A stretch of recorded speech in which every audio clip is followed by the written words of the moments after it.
Selamat datang kembali di pembahasan mendalam kita. Hari ini kita punya sumber yang unik banget nih, sebuah bab 24, judulnya Mempengaruhi Melalui Persuasi. Hmm, Ini dari buku klasik The Art of Public Speaking. Klasiknya itu beneran klasik ya, terbit pertama 1915. Jadi perspektifnya pasti menarik. lebih dari seabad yang lalu ya. Iya. Nah, misi kita kali ini kita mau coba bedah bareng-bareng inti sari bab ini. Persuasi itu sebenarnya apa sih menurut kacamata awal abad ke-20 ini? Hmm. Dan yang lebih penting lagi, gimana caranya, kata penulisnya, kita bisa meyakinkan orang lewat omongan. Kita coba bongkar resep persuasi versi jadul inilah. Tentu. Ini topik yang ya selalu relevan kapanpun kan. Menariknya, bab ini tuh langsung bedain persuasi sama cara pengaruh lain. Oh ya? Seperti apa tuh? Iya, kayak sekedar memaparkan fakta atau eksposisi, atau ya murni adu argumen logis saja. Sumber ini ngelihat persuasi itu lebih dalam. Lebih dalam gimana maksudnya? Bisa dibilang lebih nyentuh sisi manusianya kita gitu. Mari kita gali lebih lanjut deh. Oke, siap. Nah, poin pertama nih ya. Menurut bab ini, persuasi itu ternyata bukan cuma soal adu argumen pinter-pinteran. Malah dibilang sifatnya itu sebagian besar emosional. Betul sekali. Ini agak kaget juga sih bacanya. Biasanya kan kita mikir, logika dong senjata utama. Nah, itu dia salah satu inti utama dari bab ini. Ditegaskan emang, persuasi itu ya pakai argumen. Tapi nggak berhenti di situ. Terus? Argumennya itu harus dilengkapi sama apa yang dia sebut daya tarik khusus atau special appeal. Nah, daya tarik khusus ini yang secara spesifik nyasar ke emosi audiens. Oh, jadi itu pembedanya ya dari sekedar logika dingin? Iya, itu pembedanya. Tujuannya jelas banget, menggerakkan audiens buat bertindak atau meyakini sesuatu. Dan menurut pandangan tahun 1915 ini nih, jalur emosional itu seringkali jadi rute paling efektif. Jadi logika itu fondasinya, tapi emosi itu kayak mesin penggeraknya gitu ya? Bisa dibilang gitu. Terus gimana cara mancing emosi itu menurut bab ini? Ada metode spesifiknya nggak? Ada. Ada dua metode utama yang di-highlight. Yang pertama itu dengan menyentuh motif-motif luhur audiens. Motif luhur. Maksudnya? Ya, ini tentang ngebangkitin rasa idealisme, nilai-nilai moral yang dijunjung tinggi sama audiens. Oke. Ada contohnya nggak biar kebayang? Ada. Bab ini ngutip pidato Senator Howard soal isu Filipina di zaman itu. Nah, Senator Howard ini nggak cuma nyajuin data kebijakan aja. Terus gimana? Dia ngelukis gambaran yang kuat banget secara emosional. Dia ngomong soal jutaan harta terbuang, ribuan nyawa Amerika melayang, provinsi hancur, ribuan penduduk asli terbunuh. Wow, Tujuannya yaitu buat bangkitin rasa cinta audiensnya sama kebebasan, terus nunjukin betapa gedenya pengorbanan yang sia-sia kalau kebijakan tertentu jalan terus. Dia ngebidik hati nurani sama rasa keadilan audiensnya. gila itu penggunaan kata-katanya visual dan emosional banget ya. Jadi kayak ngingetin audiens ke sisi terbaik mereka gitu. Ke malaikat dalam diri mereka. Tepat, pendekatan ini asumsinya orang tuh pengen ngerasa melakukan hal yang benar, yang mulia. Ya. Jadi dengan nyambungin argumen kita ke prinsip kayak kebebasan, keadilan, patriotisme, kemanusiaan, kita coba bangkitin respons emosional yang kuat dan positif. Bikin audiens ngerasa kalau dukung gagasan kita itu ya perwujudan nilai luhur mereka gitu ya. Persis. Kedengerannya kuat banget sih. Tapi apa itu selalu cukup ya? Manusia kan ya nggak selalu didorong idealisme doang. Bab ini nyinggung sisi yang lebih pragmatis nggak? Nah, bagus pertanyaannya. Itu bawa kita ke metode kedua yang disajiin, yaitu menyentuh kepentingan pribadi audiens. Bab ini ngakuin kalau seringkali orang tuh lebih gerak karena hal-hal yang dampaknya langsung ke diri mereka. Jadi ini kebalikannya yang tadi ya. Dari nyentuh malaikat ke nyentuh dompet atau rasa aman gitu. Haha, bisa dibilang gitu sih, walaupun nggak harus selalu negatif ya. Contohnya itu pidato Theodore Roosevelt di konteks masanya ya, soal potensi perang sama Jerman. Oke, Roosevelt. Gimana tuh? Dia nggak cuma ngomongin prinsip abstrak kayak kehormatan negara. Dia bawa isu itu langsung ke depan pintu rumah audiensnya. Maksudnya? Dia argumen kalau perang itu perlu demi mereka, demi hak-hak mereka, kebebasan mereka buat hidup. Dia secara eksplisit minta pengorbanan dari setiap orang. Jadi isu perang yang gede itu diikat sama kelangsungan hidup dan kepentingan pribadi audiens. Oh, jadi kuncinya bikin audiens mikir, ini untungnya buat saya apa atau ruginya buat saya apa gitu ya? Persis. Pendekatan ini pragmatis banget. Sumber ini secara implisit ngakuin kalau motivasi manusia itu kompleks. Iya juga ya. Kadang kita gerak karena idealisme, kadang karena kepentingan diri. Nah, persuasi yang efektif, kata bab ini perlu bisa manfaatin dua jalur itu.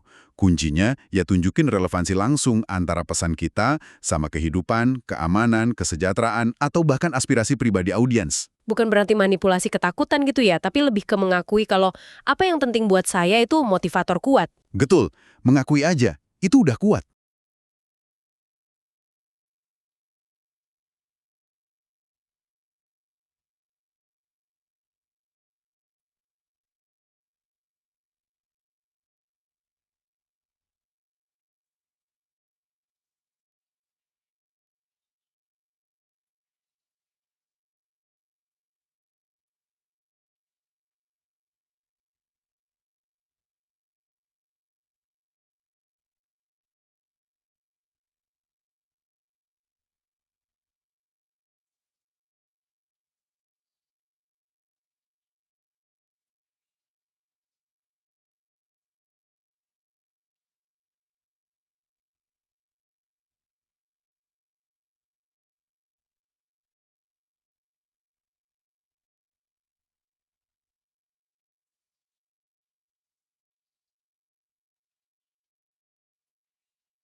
Ya argumen kalau perang itu perlu demi mereka, demi hak-hak mereka, kebebasan mereka buat hidup. Dia secara eksplisit minta pengorbanan dari setiap orang. Jadi isu perang yang gede itu diikat sama kelangsungan hidup dan kepentingan pribadi audiens. Oh, jadi kuncinya bikin audiens mikir, ini untungnya buat saya apa atau ruginya buat saya apa gitu ya? Persis. Pendekatan ini pragmatis banget. Sumber ini secara implisit ngakuin kalau motivasi manusia itu kompleks. Iya juga ya. Kadang kita gerak karena idealisme, kadang karena kepentingan diri. Nah, persuasi yang efektif, kata bab ini, perlu bisa manfaatin dua jalur itu. Kuncinya, ya tunjukin relevansi langsung antara pesan kita sama kehidupan, keamanan, kesejahteraan, atau bahkan aspirasi pribadi audiens. Bukan berarti manipulasi ketakutan gitu ya, tapi lebih ke mengakui kalau apa yang penting buat saya itu motivator kuat. Betul, mengakui aja, itu udah kuat.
Menarik banget ya, ngelihat teks dari 1915 udah bisa metain dua kutub motivasi manusia ini. Idealisme versus pragmatisme. Masih relevan banget sampai sekarang. Benar. Tapi sekedar tahu metodenya aja kan mungkin nggak cukup. Bab ini kayaknya juga bahas peran si pembicaranya sendiri deh. Ada sesuatu yang lebih dari sekedar teknik di sini kan? Ya, dan ini bagian yang krusial banget menurut bab ini. Ada dua hal penting yang mesti dimiliki pembicara. Pertama, kemampuan buat terhubung secara mendalam sama minat audiens. Terhubung sama minat audiens. Maksudnya lebih dari sekedar tahu demografi mereka gitu. Usia, pekerjaan. Jauh lebih dalam dari itu. Bukan cuma data demografi. Bab ini nekenin pentingnya paham psikologi audiens. Psikologi. Iya, apa sih yang mereka hargain? Apa cita-cita mereka? Apa yang mereka takutin? Apa motif tersembunyi mereka? Tanpa pemahaman mendalam ini, usaha persuasi bakal kerasa dangkal aja. Atau nggak kena sasaran. Jadi harus bisa ngomong bahasa mereka, tapi bukan cuma bahasa lisan ya, tapi bahasa emosi dan nilai juga. Tepat. Dan yang kedua, nah ini juga penting, kemampuan buat menunjukkan emosi yang tulus. Nah, soal nunjukin emosi nih, apa ini artinya pembicara mesti pinter acting gitu? Pura-pura marah, pura-pura sedih? Justru kebalikannya, bab ini sangat-sangat nekenin pentingnya ketulusan, otentisitas. Oh, oke. Emosi yang ditampilin itu harus datang dari keyakinan yang beneran. Dibilang kalau audiens, bahkan seabad lalu ya, itu peka banget sama kepalsuan. Iya sih. Kalau pembicara cuma pura-pura semangat atau sedih, audiens bakal ngerasain. Dan kredibilitasnya ya langsung runtuh. Persuasi paling efektif menurut sumber ini lahir dari hati yang benar-benar ngerasain apa yang diucapin, digabung sama pemahaman mendalam tentang siapa yang diajak ngomong. Jadi ini kombinasi antara passion sama empathy ya? Betul sekali. Wah, jadi persuasi hebat itu bukan soal manipulasi licik, tapi malah lahir dari pemahaman dan ketulusan ya? Perspektif yang menarik dari teks tua. Oke, selain metode dan peran pembicara, bab ini nyinggung soal gimana emosi itu dibangkitkan lewat kata-kata nggak? Tentu saja, bahasa kan alat utamanya. Bab ini ngasih contoh-contoh konkret penggunaan bahasa yang syarat muatan emosional. Contohnya gimana tuh? Penasaran? Ada kutipan dari puisi Fitz Green Halleck, Marco Bosseizers. Dipakai buat gambarin seruan perang yang bakar semangat. Strike for your altars and your fires. Strike for the green graves of your sires, God and your native land. Wow. Coba perhatiin kata-kata yang dipilih. Altars itu kan keyakinan, agama. Fires itu rumah, keluarga. Graves of your sires, leluhur, sejarah. God, Tuhan. Native land, tanah air. Iya ya. Setiap kata ini punya resonansi emosional yang kuat banget. Ngebangkitin identitas sama loyalitas yang dalam. Bener juga. Itu bukan cuma kata ya, tapi simbol yang nyentuh akar emosi kolektif. Kuat banget. Ada contoh lain? Ada lagi. Contoh dari pengacara namanya Charles Phillips pas mohon ke juri. Dia nggak cuma minta keadilan berdasarkan fakta hukum aja. Terus dia ngapain? Dia sentuh peran juri sebagai individu. Sebagai suami, warga negara, manusia, orang Kristen, dia pakai frasa-frasa yang, wah, menggugah banget. Kayak tungku perapian yang dinodai, rumah yang porak-poranda, kanon Tuhan yang dicemooh. Waduh. Bahasa kayak gitu dirancang buat melampaui logika hukum. Menyentuh rasa moral, empati, bahkan mungkin kemarahan juri. Dia nyambungin kasus spesifik itu sama nilai-nilai fundamental yang mereka anut. Dengar contoh-contoh ini jadi sadar ya, betapa dahsyatnya kekuatan kata-kata kalau dipilih dengan tepat buat bangkitin emosi. Ini ngingetin kita sama tanggung jawab gede pas komunikasi ya. Sangat besar. Dan menariknya, kesadaran soal kompleksitas dan potensi bahaya persuasi ini juga kelihatan di akhir babnya loh. Penulisnya nggak cuma ngasih resep, tapi juga ngajuin serangkaian pertanyaan reflektif yang cukup dalam. Oh ya, pertanyaan kayak apa tuh? Misalnya pertanyaan mendasar kayak, apa persuasi yang paling efektif sekalipun? Itu selalu ngehasilin keyakinan yang mendalam di audiens. Terus, apa keyakinan itu sendiri selalu otomatis berujung ke tindakan nyata? Wah, itu pertanyaan penting. Sering kan kita setuju sama sesuatu tapi ya nggak ngapa-ngapain. Tepat. Pertanyaan ini ngegali hubungan kompleks antara perasaan, afeksi, pikiran, kognisi, sama tindakan, konasi. Nggak ada jawaban hitam putih di situ. Bahkan menurut teks 1915 ini. Bener juga. Ada pertanyaan lain yang menonjol? Ada satu lagi yang nyentuh langsung isu etika, nyambung sama contoh pengacara tadi.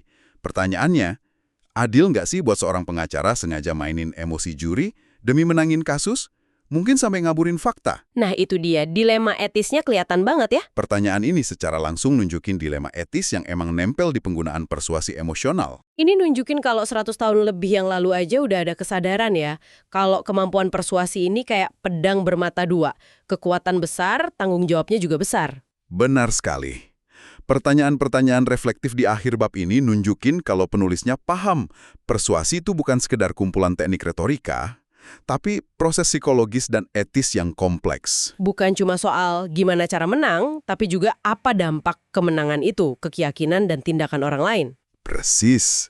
Kalau gitu mari kita coba tarik benang merahnya nih. Setelah kita menyelami bab XVI dari The Art of Public Speaking tahun 1915 ini, apa intisari utama yang bisa kita petik soal seni persuasi menurut sumber klasik ini?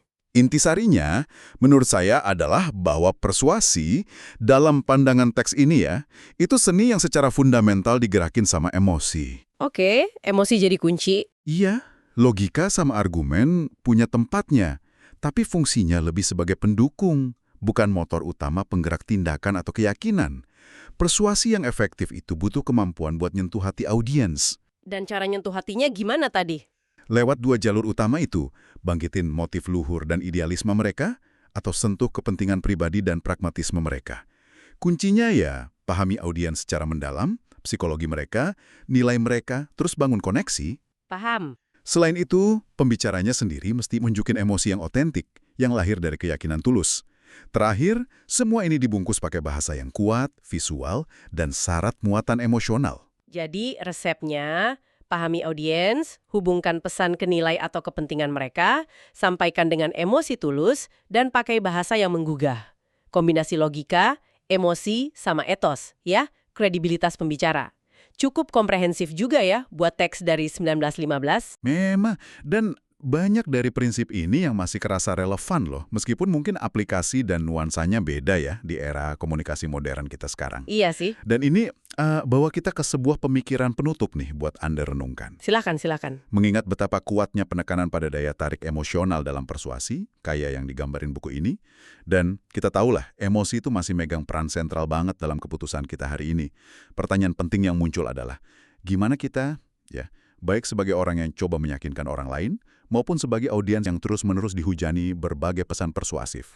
Gimana tuh? Gimana kita bisa mastiin kalau kekuatan emosi ini digunain secara etis dan bertanggung jawab?